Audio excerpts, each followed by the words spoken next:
అక్కడ పెట్టేసి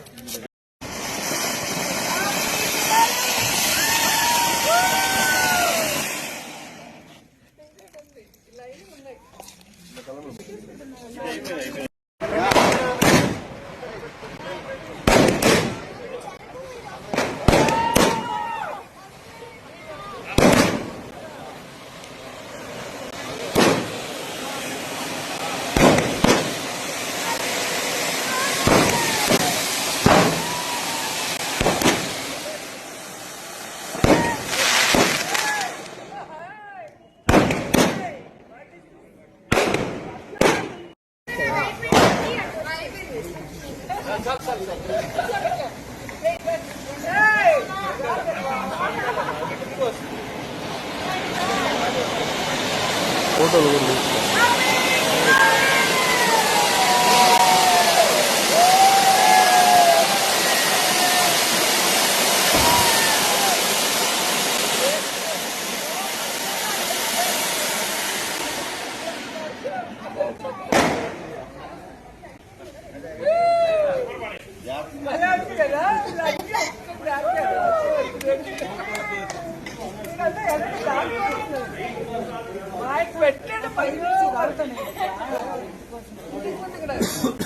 పెట్టుకోదు పెడతాను పెట్టినా ఒకసారి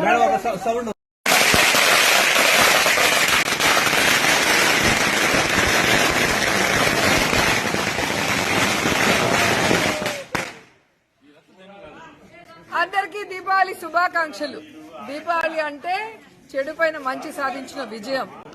సో ప్రజల కష్టాలు దూరం చేస్తూ ప్రజల్ని హింసించిన నరకాసుడిని వధించిన సందర్భంగా సంతోషంగా అందరూ జరుపుకుంటున్న పండుగ దీపావళి పండుగ. సో మన రాష్ట్రంలో కూడా నరకాసుడు చంద్రబాబు నాయుడు వల్ల అందరూ కష్టాలు పడుతున్నారు. 16 నెలలుగా రైతుల ఆత్మహత్యలు, నిరుద్యోగుల వలసలు, అలాగే ఆరోగ్యశ్రీ లేక చాలా మంది ప్రాణాలు పోగొట్టుకుంటూ విద్య, వైద్యం అన్ని కూడా ఏ విధంగా చేస్తున్నారో మనం చూస్తున్నాం. సో మళ్లీ రాజశేఖర రెడ్డి గారి పరిపాలన జగనన్న ద్వారా రావాలి, ప్రతి కుటుంబంలో ఇలా వెలుగులు నిండాలి, వాళ్ళ కష్టాలు దూరం అవ్వాలి అని మనస్ఫూర్తిగా కోరుకుంటూ మరోసారి హ్యాపీ దివాళీ, సేఫ్ దివాళీ.